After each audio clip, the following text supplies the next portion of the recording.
Disclaimer. Any of the guidance offered by the podcast host, myself, or the podcast guests is our own guidance. We are not liable for any of the actions the podcast listener decides to do. Welcome back to the Self-Esteem and Confidence Mindset podcast with me, Johnny Pardo. And today I welcome Sam to the show. So Sam Amalsadvala to the show. And I'm excited for our conversation around the work he's been doing with dogs and his passion behind that. So yeah, just a quick introduction to Sam. So Sam has devoted the past 15 years to understanding dogs, not only through books and certifications, but through real life experience in forests, open fields, and natural environments where instinct, movement, and communication are authentic and unfiltered. He has walked and managed packs of up to 35 off-leash dogs daily in diverse natural settings. This hands-on work has given him deep insight into canine behavior, almost got that word wrong there, group dynamics, decision-making, and emotional regulation. Sam has studied the behavior of wildlife, birds, and domestic animals, spending thousands of hours observing how groups naturally interact, how they lead, follow, teach, correct, regulate themselves, and live together. And somewhere between the trails, the silence of nature and the rhythm of paws moving in harmony, here lies something essential. Dogs are not just animals we train. Welcome to the show today, Sam. Glad to have you on. Thanks, Johnny. Thank you for that intro. And I must say I'm a fan, so very happy to be here. Hello to the listeners as well. Absolutely. We're really glad to have you on today. Sam, if you're listening, Sam's got some awesome red glasses on. I was just complimenting him before the show. So yeah, Sam, appreciate you being here. I guess I first of all would just love to know what got this such an interest in dogs. Has that been something from a young age? Yes, from a very young age, I grew up in India. So one of the things while growing up for us was very natural to have the animals just living next to us. They coexist. That's it. We cohabit. In my village, when it's hot, we sleep outside in the veranda, and we'll often find snakes moving along. So we'll just move back, the snake goes away, and that's it, nothing much. If we go to our bazaar in the village, we have to watch out for the goats because they'll come and bump you behind that move away. And there's a cow, there's a dog, there's a cat. So it was just natural to be amongst animals. And when I moved here in Montreal, Canada, I got my dog. And the whole concept of leashing my dog and taking him out on a walk was very foreign idea to me. So that's kind of got me. That was when your mind tells you to do something, but your heart doesn't agree. So it was more that which made me start, no, I'm going to let my animal explore the world in a freedom that they are meant to be. I'm not saying that this is legally correct because many places you can't do that. But whenever we can, I would like all beings to be free because this is the only thing we are born for, the experience of freedom, a freedom of choices, freedom of living. That's what I think and I believe. Wow. Letting them just be free, letting them be free and kind of to their own devices. I love that. Yeah. So you have up to 35, was that right? Sometimes you could be walking at once. Is that a regular thing? Most of the days, I have around 26, 28 dogs, and it goes up to 35 dogs. And when I started dog walking, I was thinking to myself, 8 or 10 dogs would be wonderful to walk them off leash with me. You know, I was fascinated that why would any creature listen to me? I was yet discovering myself. I was kind of seeing why they are yet following me, what is going on. So it was all about just a lot of observing how to kind of respond to what they do when they run away, etc. So it was a lot of observing. And then one day, suddenly I find myself in the forest and I said, oh my God, I have 35 dogs. Wow. And there was a mix of kind of anticipation. And then there is that awareness that focus on what you know, focus on yourself, focus on how the structure is, focus on all the things you have led up till ear. So then it's just a very calm presence to be around them. Wow, 35. That is a lot. I love that. So what kind of benefits do you find for yourself from walking dogs? You mentioned sort of the calming part there. Personally, I would say my life changed due to dog walking, and I'm just about finishing my book, which says the title, which is apt for me in my life experience, that breaking slavery through dog walking. And when I talk about slavery, the biggest slavery I was going through is my mind. See, I ran away from India to escape my circumstances there. And unfortunately, I didn't realize that I was living here in Canada in a free place, in a new place, but I brought that mindset with me. I was the one who was judging me. I was the one who was living in the past a lot. And once I started interacting with dogs, when I started just working with the dogs, it's like getting a masterclass every day. It was somehow their influence started rubbing on me. My smallest dog, her name is Piper,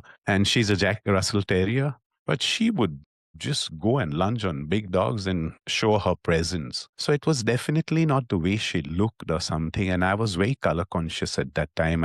I mean, from my accent, people can know I'm from India. I'm a brown guy. And I was judging myself. And these are the limitations I was putting on myself because I was limiting interactions with other people. I was limiting love in my life. And I was doing this in the mindset which I brought with me. I was not letting go. So working with dogs started changing this a lot. They started influencing me that currently what is going on now? Who are you? What's your identity? All these things started like it was a masterclass every day. And I'm yet grateful that I can walk the dogs today. Today we have a lot of online stuff going on. But my best part of the day is yet the hands-on walking, which I do with my dogs. It's just like, wow. And the best part of walking in a forest is the uncertainty. You have to embrace uncertainty. See, with the dogs, I'm kind of leading them. But this is not where in an office I sit and I say, okay, I'm the director, listen to me. Yeah, you're bound to listen because I'm giving you your paycheck, right? But in a forest, the squirrel's definitely better looking than me, than the dog, to the dog than me. So I have to kind of learn to listen. I have to kind of learn to adjust. I have to be present. So all this is what seeps into you working with dogs. That's the way I'm seeing it. How do you keep the dogs, we talked about like freedom and having dogs free, but how do you also, have control of or kind of some kind of control over that many dogs when you're walking with them? Oh, that's a good question. Yeah. So it's not always one thing, that freedom and that's a nice base to begin with. But behind it is also a lot of structure. Behind it's a lot of prevention methods which we are very strong on. So there is a science of training. There is understanding. There's your presence. Yes. Now to begin with, I never approach an animal with the mindset of control, because with control will come a lot of predetermined how I want things to go. And that means it's not going to go that way. For example, any dog owner will know when they want to go to the office and they ask the dog to go and pee fast. The dog will take its own time. They will never pee at the same time. So it's not about control. It's about first very well understanding the area, the structure. So my dogs have already eaten their food from their owners when I pick them up. So I go with a very nice reinforcer. This is my tool. This is my last line of defense, having the best reinforcer. Because why do people work? If I ask you to work for me for $1,000, or if I ask you to work for me for $1 million, which one would you choose? So same way for the dogs, I choose $1 million reinforcer. So I always have the best kind of meat with me. One thing, just that's my guarantee. Now the next thing, am I meeting their energy levels? When I'm parking my car, is that place big enough for them to go? Because when they get out, this is now a natural understanding of the rhythm of animals. When they get out of a van, they are going to be in a rush. They are going to jump out and start exploring that area. So how I position my van so they just go in one direction, which I wanted them to go. Okay. So this is the layout of the structure, which is very clear to begin with. And then comes, how are we guiding? If we watch deers in natural life, once 50% of the deers look in one side, naturally the herd starts moving. So it's same with me. Once I see that all of them are heading towards something, they want to investigate something, they want to go something, I start naturally moving there. And then I'll take a bigger turn and come back to where I wanted to come back.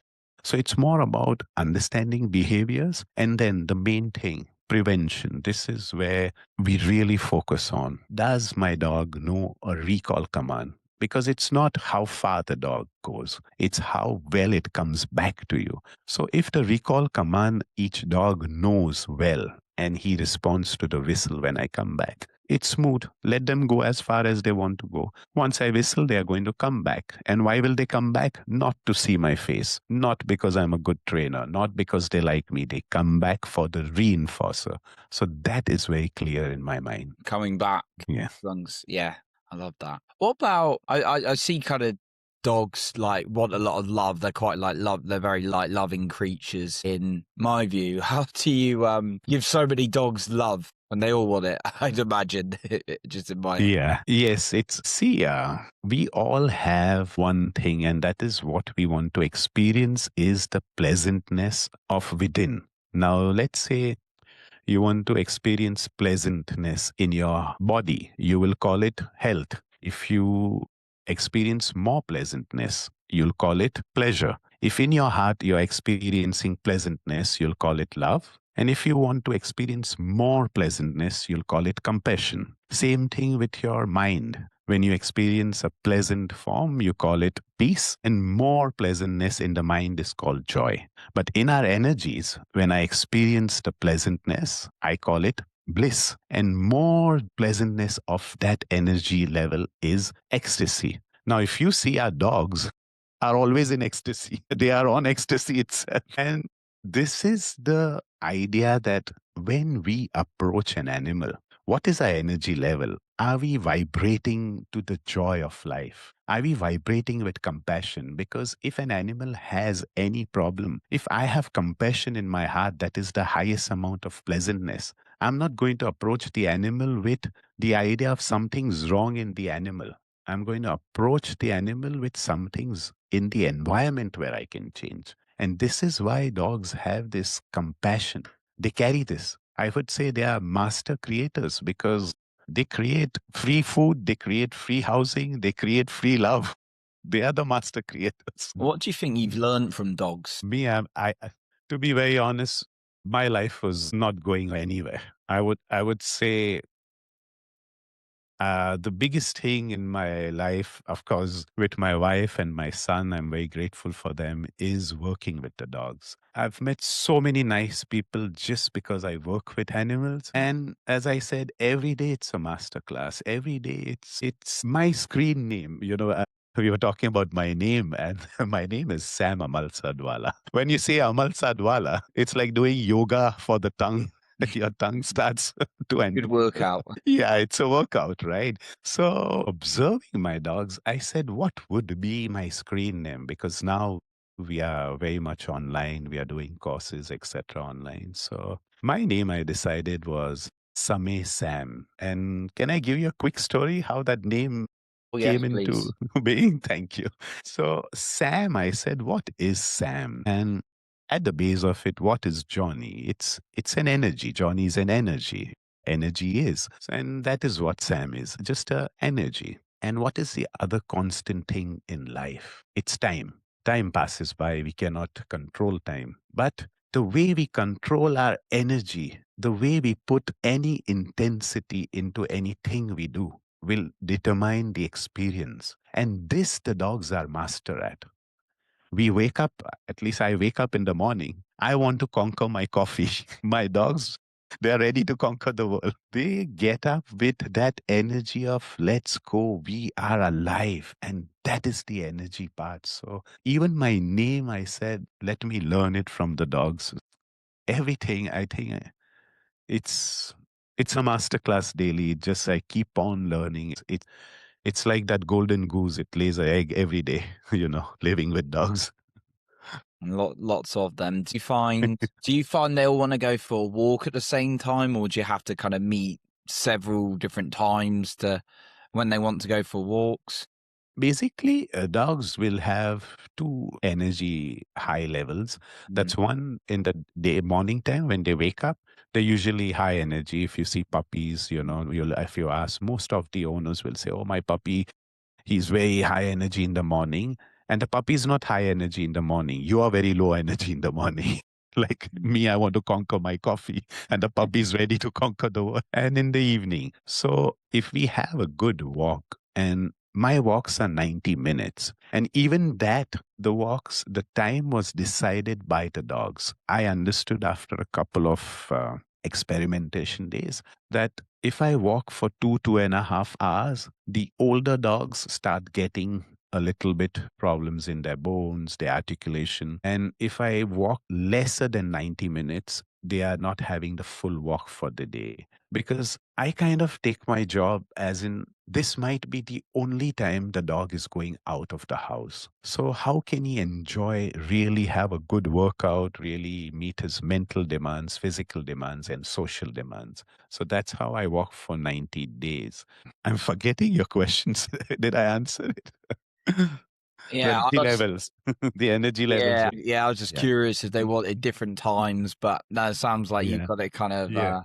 synced. Are there any like challenges you face with having dogs? Oh, yeah. I think it's one thing we have to accept is all relationships will have challenges, whether it's your dog. And I always say that even if God started living with me, after 1 week, I'm going to have a challenge with God itself. So, yes, there are a lot of challenges. For instance, right now, I can hear them barking through my headphones. So, half of my mind is what's going on. So yes, there will be a lot of challenges with any relationships. And this is what we have to accept within ourselves, that there is a law of polarity. There will be a day, but the night has to come. There is a winter, summer has to come. Although right now in Montreal, I feel there's only winter going on. But Okay. summer has to come. So every relationship will come with its challenges. And how are you dealing with them? Energy, what intensity, what level of involvement are you keeping in that particular place? Are you keeping your involvement with the problem? Are you keeping your involvement with the solution? So that's where life experiences have. I like that. Looking at how we look at our relationships, they all have like different challenges. Um, yeah, makes a lot of sense when you say that. Do you have any of your dogs that are in particular troublemakers? All of them have some very Wow. charming attributes, I say. All got Some like will, mischief. some of them will like to chase, some of them will like to start a chase. So what my smaller dog, he's 14 years old now. So what he does is he's very good at picking up any movement or sounds. So we are with a pack of 35 dogs. Somehow all of them miss a skier going by or something, but he'll bark. But he's just barking and he won't go forward, but the rest will go forward. So he's just kind of gathering the troops that please go chase the guy. And I'm like, really, did you have to do that? And there are a lot of instances when I've got in trouble because of one dog doing something. And it's part of the game. No, it's not going to be sunshine always. I have to accept it. At any job you have your ups and downs. I had a dog, and Piper, I'm naming her again. The owner will be happy to hear this. So we are in the fields, and she's a Jack Russell Terrier. Mhm. I don't see her. I'm searching for her, and luckily my Jazz is also a terrier. And after the third, fourth, like check around the area, Jazz goes in a small burrow, and Piper's stuck in that burrow. So now I have to call up my friends, get a spade, and dig this dog out. So I would think that after digging this dog out, she might be, almost terrorized of the burrow, etc. Nothing. She tries to go back, and I'm holding her to come back out. So it's just. I mean, at that time, of course, I'm stressed that where did the dog go, but it's a good story at the end of the day. So yes, a lot of stories, lot of kind of hours with, oh, okay, that was good amount of stress. Creating a little bit of mystery for you when that Yeah. that little dog disappears. Amazing. Yeah. Always good. Yeah. It's always good fun to kind of see different behaviors of like dogs when I'm out like running or whatever. I've seen the dog. I've seen a dog try to stop me from running once before. That was interesting. But Yeah. I love Sorry. no, carry on. Yeah. I grew up in Bombay. Now we have street dogs there. And as you grow up as a child, you know which dog's going to run after you and bite you and which dog is just going to run after you. It's a normal. I mean, it's not like a year. Like I can't imagine a cow coming in middle of the street here. I think there would be like 4 cop cars stopping the entire lanes, everything. There's like people have to like deviate for half an hour or something. But in India, it's just normal to see a cow on the road and traffic is moving by. It's normal that a dog will run behind you on the street. We used to cycle and we know which dog is going to bite you. So over here, when the dogs run after me, I'm like, okay, these guys are not going to bite. They are not serious. So interesting. Yeah. Dogs used to bite in the street in where you were from. Yeah. They'll hang on to your pen and it's what street dogs will do. Certain street dogs will do that. Certain street dogs will just follow you. And there's no sophisticated training over there. You just whack the dog on the head when it does that, and that's it. They go away. And it's totally acceptable form there. Nobody's like thinking, oh my God, what are we doing? No, nothing. It's just a way of survival there. But I would say things are changing. Oh, wow. How do you help other people with their dogs? The first thing, one of the things I would say I was not able to help, and it was actually a good. It made me think a lot more. So a lot of times, a dog who's aggressive or has some kind of dog behavior problems, like towards other dogs, I would say they are easy. Why? Because they are in the game. Whereas a fearful dog, a dog who's developed fear, now these are the ones which are going through a rough life because this is coming from their early socialization days. And that is very difficult to modify. Manage, yes, but modify almost. I've never had 100% success. There was one, this Rhodesian Ridgeback Fuji, and once there were firecrackers or something, people are celebrating, she would go crazy in the house. I've seen that dog bang into things and start bleeding. She was that petrified. So this led us to actually create a sound socialization CD because what we discovered is, and this is well known, it's not what I discovered myself or something, that the early socialization period, that is 0 to 16 weeks max, it's the time when your dog has to be habituated to sound, sights, other things, whatever you want to do it. That means introduced to normalcy. Now, because usually we don't take the dogs out because of vaccinations, etc., during their early socialization window, they miss this period. So what we did is we developed this sound album and it's free on all platforms across the world because prevention is better than now you're trying to modify. It's better than cure. So just use it. It's a free tool. One of the things I would say which gives me that bliss in my heart that this is what we could contribute. And a big thanks to my wife because she really got this thing moving.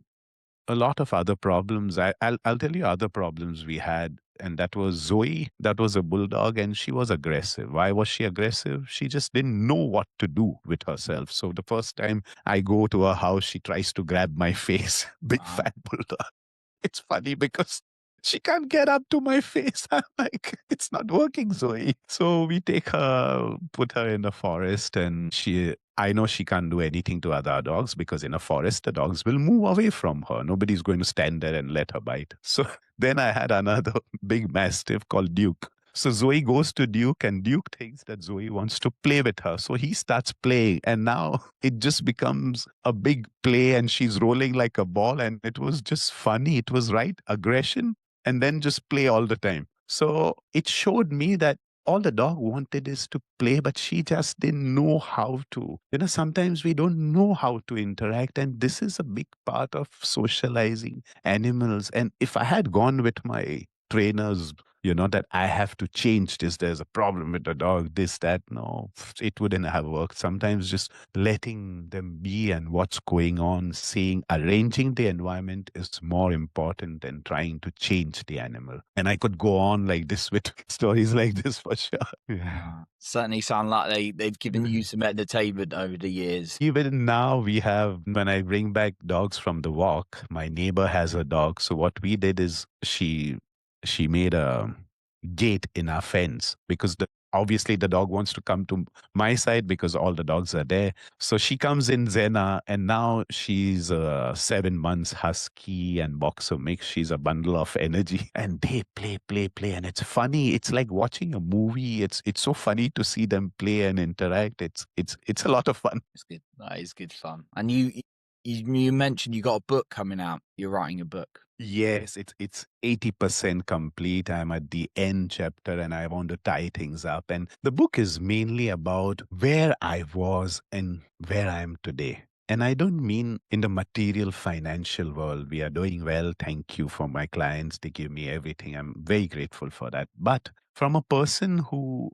really went through physical, mental, sexual, emotional abuse to a person who loves life. I love people today. I love to live. I love to just enjoy each day. So I understand the depths of the mind when you're in the loops of frustration, when you're in the loops of blame, when you're in the loops of anger. And then today where I'm having tears of joy. So I've seen the darkness and I've seen the really bright days. So the book is more about that how life changes when we are focusing. Where is my focus today? What am I looking at today? And how are these dogs bringing that joy to me? And even my podcast is about that. It's about the happiness factor, learning from dogs. So it's that. It's the book is about that. Having a certain looking at where your focus is going, and Yeah. you've done it into a place of gratitude. But yeah, it sounds like dogs have been a good role models for you in that, and what they focus on, and that gratitude. Oh, for sure. I mean, look at them. Look at them. We are serving them. We give them, at least at my home, I'm like a personal chef. I tell my dog that you should have been some, like a prince or something. I'm giving you, serving you food. I open doors for you. I'm driving you. You have free food, everything. You are master manifested. You all are master at manifesting. Me with my human brain, I'm yet not capable of manifesting my next day. So it's just a master class that how do they do it? And a few things they have is gratitude. How they encompass love when we talk about love, how they show us the affection, the attention, the appreciation. They are there. They are encompassing love. They are encompassing gratitude. And they understood one thing, that the energy is what I was talking of. That, energy. Who does not love ecstasy here? All our listeners will love ecstasy. But we can manufacture that within ourselves. Dogs are doing that. That's why their life is happy. But we always think, I'll be happy tomorrow. I'll be happy when. I'll be happy if. So this is what I said. No, it's now. It's look at this, guys. What is the sense of having a brain when I don't use it? And I'm thinking about my early years. And one shift I had is if I go on a vacation for 7 days, I had the first day bad. First day bad stuff happened. Will I spend my entire vacation just thinking of that bad day or just enjoy the next few days? I don't know how many days I have left on that vacation. So that changed that, that wow. Dogs are enjoying their summers. They're enjoying their winters. They're enjoying the rainy days. So why am I being the grumpy grouch who the abuse happened 20 years back? Why am I carrying this today? So it's that. Be happy now. Great lesson we can learn from dogs. The be happy when is a common one I've certainly experienced in the past, and I know many people go through wanting circumstances to change to feel happy rather than feeling happy now, which is what dogs demonstrate beautifully. Oh, I understand that because I was stuck in loops. See, when a person's abused that long, definitely you carry frustration, you'll carry anger, you'll carry a lot of resentment within. That's okay. But then there's forgiveness. Forgiveness is when we give something for something, right? It's about you. I am giving a lower emotion of hatred, anger, resentment, blame, and I'm taking in today's life of love. Today I'm seeing love. Today there's love blossoming everywhere around. I couldn't see that because my eyes were closed with the hatred and the anger. That is forgiveness. Releasing. Yes, Sounds really. like. Yeah, I like your definition of forgiveness there. Sam, I know you're yeah, it sounds like you're up to a lot, certainly with the dogs as well. And I imagine your food bills quite a lot that way for the It dogs. is. Yeah, That is, yes. I can imagine with that many dogs to feed. But yeah, Sam, I'd love to kind of wrap up and hear where the listener could get hold of you. I know you got your podcast, you got this book coming out, you've got many other things going on. So where can the listener find you? And maybe is there a final message or something you'd like to share with us today? Well, thank you. First message would be that give Johnny a 5-star rating because it's thanks to his work that people like me can come and have some word around. So I would say, and me, I've been following your podcast, and believe me, with your guests, which you bring, it gives me a nugget each time. Each time, every time I take down a nice nugget. And so give Johnny a 5-star rating for sure. To find me, Sam, that's Samay, Sam.com. And you can follow the link below. If you click the link below, there's a small 1-minute survey to do, but it will take you, after that, it takes you to a 7-day program of happiness. And there's other community there. I like people to join the community because it's where you can ask your questions. If you liked our way of thinking, you can join in and you can have your say. So join the community, please. And what would my listeners, I would say to my listeners, I would say, this is your one life. Live it, experience it. I would say today is magnificent. Don't wait for tomorrow. This is like love with your heart open. Live it like, when you say dance as no one's watching, I do that. It's funny to see me dance, but dance like no one's watching. Who cares? Sing because you have a voice. It's the best thing you can do. Sing, dance, and just embrace this joy. There's so much of joy and love in life. I mean, I I I don't know where to stop.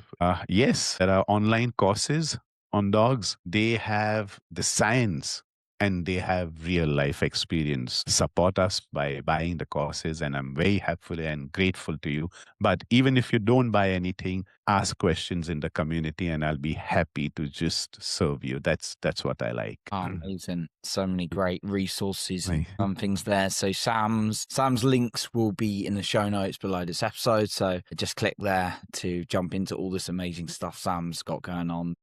Sam, massive thank you for all the golden nuggets you shared today and all the work you're doing. Thank you. Oh, Johnny, it's me. I thank you. And I thank you to my listeners. You could be doing anything and you are listening to us. I'm very grateful for that. Thank you. Absolutely. I'm grateful as well for you and for the listener today. So that concludes our episode for today. And remember to lead with your heart and not with fear.